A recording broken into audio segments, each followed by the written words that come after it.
Remember the law of demand? When things are cheap, people buy more. And when things are expensive, people buy less. Pretty easy, right? I mean, if you've ever gone shopping, you've probably felt the urge to buy more if you're getting a lower than normal price. But is it the same for all products? If gasoline becomes cheaper, will I get in my car and just drive around for no reason? Probably not. I'm probably just going to continue to drive as I would normally. A change in price affects some products more than others. This is a concept called elasticity, and that's what we're going to talk about in today's lesson. Let's compare two demand curves. Here we have a demand curve for gasoline. Look what happens to the quantity demanded if we change the price up or down. The quantity demanded changes, but not by much. And this makes sense, right? Most of the time, people drive because they have to, not because they want to. They need to get back and forth to work, or they need to go buy things they need. Sometimes people may drive for fun, or they might choose to drive a long way to another city instead of flying there. So there is some change in quantity demanded when the price changes, but since the majority of the time people are driving because they need to, the quantity demanded doesn't move much. When the change for the quantity demanded of a product doesn't change much when the price changes, we say the good is inelastic. Now, let's look at an elastic good, candy. Nobody needs candy. Because of that, a change in price will greatly affect the quantity demanded. Because if it gets too expensive, it's easy to just decide not to buy it. I mean, it's pretty unhealthy, right? But if you go to the store to buy a chocolate bar and see a buy two, get one free, you might end up walking out of there with 3 chocolate bars when you had originally only planned to buy one. By the way, have you ever noticed how you never see these types of sales at gas stations? Because gasoline is inelastic, the cheaper price would have very little effect on how much people bought. So there's no reason for a gas station to have a sale. But check out how much the quantity demanded for candy has changed on the diagram compared to gasoline. As you can see, the quantity demanded for elastic goods does change significantly when the price changes, so you will often see sales on those products. Now, you might be wondering why we call it elastic in the first place. Elastic means something that can stretch, right? Well, that's what we're talking about here. How much will a change in price stretch the quantity demanded? If it stretches a lot, like a rubber band, then the good is elastic. But something that is inelastic, like the power cord for your laptop, will stretch a little bit if you pull on it hard enough, but it's nothing like a rubber band, right? That's like gasoline. It stretches the quantity demanded a little bit, but it barely moves. Hopefully that'll help you to remember the difference between elastic and inelastic goods. And because of this stretch, you can quickly judge the elasticity of a good by looking at how steep the demand curve is. Look at how steep the demand curve for gasoline is, and look at how flat the demand curve for candy is. Let's look at a more extreme example. Here's the demand curve for insulin. Some people need insulin to stay alive, so even if the price goes way up, they will still buy it because they have to. So in other words, a price in price will have absolutely no effect on the quantity demanded. For goods like this, we say it is perfectly inelastic, and the curve is a straight line. As you can see, it doesn't stretch at all along the quantity axis. Let's compare that to a good that is perfectly elastic. Before I show you, try to guess what the shape of the curve might be. So imagine something very elastic, like a rubber band. And imagine stretching it out along the quantity axis, as far as you can. What shape would it be? That's right, it would be completely flat and straight. In other words, a horizontal line. This is the demand curve for rice. Sometimes, the government will force a product to be sold at a certain price. Later in the course, we'll learn why that might happen, but for right now, just imagine that the sellers of rice are forced to sell it at this price. If they increase the price, that would be illegal, and they couldn't sell any. If they decrease the price, they wouldn't make as much money, so they're not going to do that. Therefore, the demand curve is going to be a horizontal line and continue to stretch along the quantity axis. In this situation, the good is called perfectly elastic since there can't be an increase in price, otherwise the demand will drop to zero. Okay, so a steeper curve means inelastic and a flat curve means elastic. This gives us a quick and easy way to judge, but there's a formula we can use to get an exact figure. Now, this will definitely be on your test, so listen up. First of all, remember that elasticity tells us how much the quantity demanded changes when the price changes. Remembering that will help you remember the formula because it's the same. So we take the percent change in quantity demanded and divide by the percent change in price. You might see it written using these little triangles. The triangles mean change. But how do you find the percent change? That's going to be new minus old divided by old times 100. So for the quantity, it's the new quantity demanded minus the old quantity demanded divided by the old quantity demanded, and then times 100 to get a percentage. For price, that's the new price minus the old price divided by the old price, and then times 100. So we can rewrite the formula this way. Q2, or the new quantity, minus Q1, the old quantity, divided by Q1, over the new price, P2, minus the old price, P1, divided by P1. Let's try an example. Here's the demand curve for TVs. At the old price of $255, consumers bought 600 TVs. Then the price went up to $300, and so the consumers only bought 500. Pause the video and see if you can calculate the price elasticity of demand. All right, let's check it out. So first, we need to find the percent change in quantity. That's the new quantity of 500 minus the old quantity of 600, which gives us negative 100. Okay, now don't freak out about the negative sign. Actually, most elasticity values are going to be negative because there's a negative relationship between price and quantity demanded. So we only need to pay attention to the absolute value, which means just the number itself. So whatever the sign is, just ignore that. It doesn't matter. Okay, back to the example. So then we take the change in quantity, negative 100, and divide by the old quantity, 600, and we can round the answer to 0.167. Now let's do the price. So the new price of $300 minus the old price of $255 divided by the old price of $255. We can round the answer to 0.176. Now we divide, and we get an answer of negative 0.948, which we can round to 0.95. And like I said, we take the absolute value, so let's lose the negative sign. And there's our answer. Now, don't put a percentage sign there. The answer is not a percentage or a unit, it's a coefficient that represents a ratio, so no label is needed, which is really good news for you students out there that always forget to label your work. You know who you are. Okay, but what does this coefficient thingy mean? Again, remember that elasticity is telling us how much the quantity demanded will stretch when the price changes, right? So it makes sense that the higher the number means it's stretching more, so the good is more elastic. The lower number means it stretches less, so the good is more inelastic. And don't forget, we are taking the absolute value, so 0 is our lowest number. There are no negative values, so we can't go less than 0. So if our price elasticity of demand is 0, this would mean that the quantity demanded doesn't stretch at all. This would be perfectly inelastic, like we talked about earlier with the demand curve for insulin. And then for a perfectly elastic good, this means that the quantity demanded gets stretched forever. So the price elasticity of demand for this type of good is actually infinity. It goes on forever and never stops. And then there's something called unit elasticity.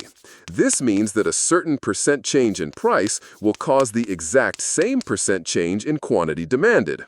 But remember, price and quantity demanded move in opposite directions. So if the price increases 5%, the quantity demanded will decrease 5%. If the price decreases 3%, the quantity demanded will increase 3%, and so on. And we can use unit elasticity to judge the elasticity of other goods. Remember, unit elasticity means a coefficient of exactly 1. And then, if it's less than 1, we say it is relatively inelastic. This means the quantity demanded does not change much as the price changes. And the closer the number is to 0, the more inelastic it is. These would be goods like gasoline, medicine, water, electricity, things you need and can't substitute. And then, if the coefficient is greater than 1, this means the good is relatively elastic. And the higher the number, the more elastic it is. These are goods that are not really necessary. These would be most of the products you would see when you walk through a shopping mall. A change in price is greatly going to influence people's buying decisions. But what would make a good more elastic or inelastic? Let's take a look at the determinants of elasticity of demand. The first and most important factor is the availability of substitutes. If a product has many close substitutes, its demand will be more elastic because consumers can easily switch to something else if the price goes up. Think about bottled water from a specific brand. If the price doubles, you just choose another brand. There are plenty of alternatives. That's elastic demand. Now compare this to something like electricity. You don't really have many substitutes. If your power company raises prices, you still need electricity. So demand is inelastic. The second factor is whether the good is a necessity or a luxury. Necessities, like food, basic clothing, or medicine, tend to have inelastic demand because people must buy them regardless of price changes. Luxuries, like vacations, designer clothes, or concert tickets, have elastic demand because people can cut back if prices rise or if they need to save money. It's important to note that this can vary from person to person. What's a necessity to one household might be a luxury to another depending on income and lifestyle. The third factor is how much of a person's income is spent on the good. If a product takes up only a small share of your income, you're less sensitive to price changes. For example, if the price of table salt doubles, you probably won't even notice because it's such a tiny part of your budget. That's inelastic demand. But if a product is expensive, like cars, smartphones, or housing, people pay much more attention to price changes. These goods have more elastic demand because a price increase affects your wallet in a big way. The fourth factor is time. Demand is often more inelastic in the short run, but becomes more elastic in the long run. Here's why. In the short run, people don't always have time to change their habits. If the price of gasoline jumps today, you probably still need to drive to work tomorrow, so your demand won't fall much immediately. But over time, people may buy smaller cars, take public transport, or move closer to work. That means demand becomes more elastic in the long run as people find alternatives. Now that we know what PED is and what affects it, let's connect this concept to something businesses really care about: total revenue. So if you're a business owner trying to increase your sales, it's not as easy as simply changing your price. You have to consider the elasticity. Understanding how PED affects total revenue helps you make smarter pricing decisions. From your business class, you've probably already learned that revenue is price times the number of units sold.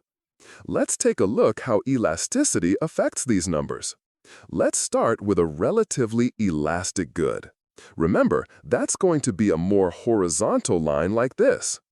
Let's say we're selling hamburgers, and at $4 each, we sell 11 per day.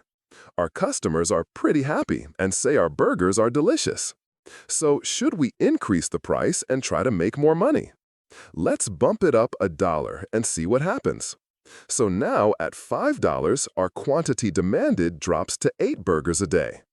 As you can see from the diagram, our previous revenue was the area of A plus B, which is $44. By moving the price up, we lose B but gain C. Hard to tell which one is more until you do the math. The area of C would be 5 times 8, which is $40. As you can see, by increasing the price of our burgers, we actually lose revenue.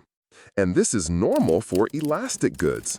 An increase in price will decrease total revenue, and a decrease in price will increase total revenue. But, of course, that doesn't mean you should just keep lowering your price. There's a point of diminishing returns, but that's HL content, and we're going to talk about it at the end of this video. Now let's look at inelastic demand. That's going to be a much steeper curve. Let's say we own a gas station, since gasoline is an inelastic good. So once again, we try to raise the price and see what happens. So we raise the price of our gasoline from $5 to $7, which changes the quantity demanded from 12 gallons to 14 gallons. And once again, we're losing B and gaining C. Let's do the math to see the difference. So at $5 per gallon, our revenue was $70. Then, after raising the price to $7 per gallon, our revenue increased to $84. And you can expect this from a product with inelastic demand. As you increase the price, the revenue will also increase. Now that we know how price elasticity of demand affects total revenue, let's talk about why this concept is so important, not just for businesses, but also for governments. You can think of governments as big businesses. They are also trying to make money, and they do that through taxes, which is their revenue. And obviously, they want to maximize that amount, just like firms. And they face a similar dilemma as firms. If they raise taxes on elastic goods, this will result in a decrease in tax revenue. So this is why you usually only see indirect taxes on inelastic goods such as gasoline or cigarettes. All right, so USL students are done. But if you're an HL student, we still have 2 more concepts we need to go over. Let's do the easy one first. Primary commodities are raw materials or natural resources. They include agricultural goods like coffee or rice, and minerals like iron ore or gold. Manufactured products, on the other hand, are finished goods that have been processed or assembled, like cars, phones, or clothing. The key point is that demand for primary commodities is usually less responsive to price changes than demand for manufactured goods. Let's explore why. 1. Few or no substitutes. If the price of wheat rises, people can't easily replace it with something else. Bread makers can't suddenly switch to baking with rice or corn on a large scale. This lack of substitutes makes demand more inelastic. 2. They are necessities. Many primary commodities are essential inputs. Oil is needed for transport and energy. Grains are needed for food. Since they are necessities for households and industries, people and firms keep buying even when prices go up, which again makes demand less elastic. 3. Small proportion of final price. For manufactured products, the raw material cost is often just one part of the total price. For example, the cost of copper in an electrical appliance is relatively small. If copper prices double, the price of the appliance barely changes. So manufacturers do not reduce copper purchases by much. This keeps commodity demand inelastic. 4. Short-term rigidity. In the short run, it's hard to reduce consumption of commodities. Industries can't instantly redesign production to use less steel or oil, and households can't immediately change energy sources. Over time, alternatives might develop, but in the short run, demand remains highly inelastic. Now compare that to manufactured products. If the price of a particular brand of shoes goes up, customers can easily switch to another brand. Even if the price of all shoes rose, people could delay buying new shoes or choose cheaper styles. Manufactured goods usually have more substitutes and are less essential, so their PED is higher. Demand is more responsive to price changes.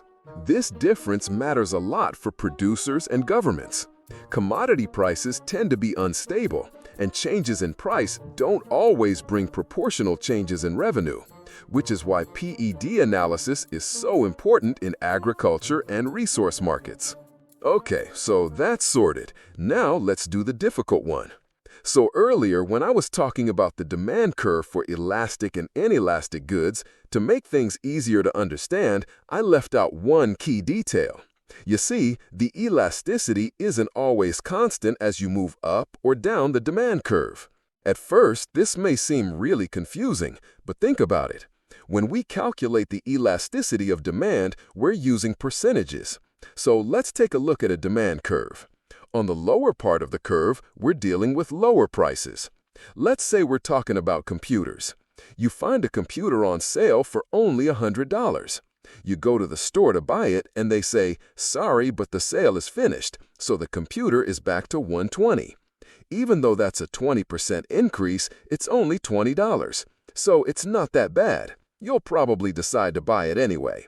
So the change in price doesn't affect your buying decision much, meaning it's relatively inelastic. But let's imagine the same situation on the upper part of the curve, where we're dealing with higher prices. This time, when you miss the sale, the store wants $1,200 instead of $1,000. You didn't mind paying $20 more, but now we're talking 10 times that.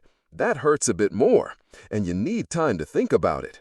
You may decide not to buy the computer since it's now a significant increase. In other words, the demand becomes much more elastic at a higher price range. So even though we are talking about the same product on the same demand curve, you can see that the elasticity actually changes at different parts of the curve. It is not constant all the way down. Even though the slope, the absolute change in price over quantity, is constant, the percentage changes are different depending on where you are on the curve. This is why PED varies along the curve. Now, some of you sharp thinkers might have already noticed a problem. When we calculate price elasticity of demand along the same demand curve, we can get slightly different values depending on which direction we're measuring the change.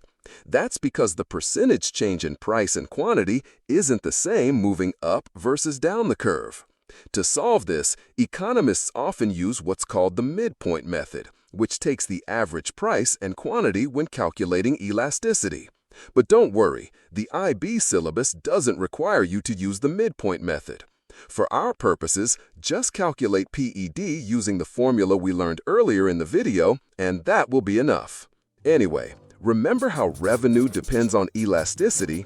For elastic goods, an increase in price results in a decrease in revenue, and a decrease in price results in increase in revenue.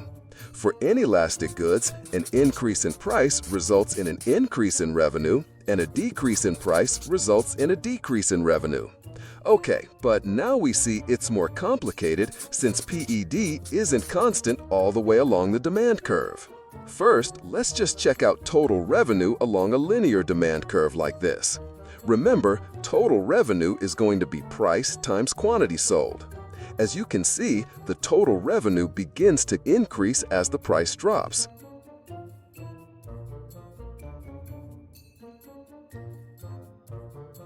But eventually it hits a peak and then reverses.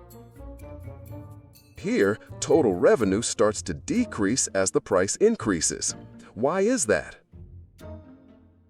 Remember the computer example? The product's demand is more elastic in the higher price ranges. We can actually divide the demand curve into different sections to reflect that. In the higher price ranges is the elastic section. Then the middle is the unit elastic section. Then at the lower price ranges is the inelastic section. And we can use the math to back that up as well.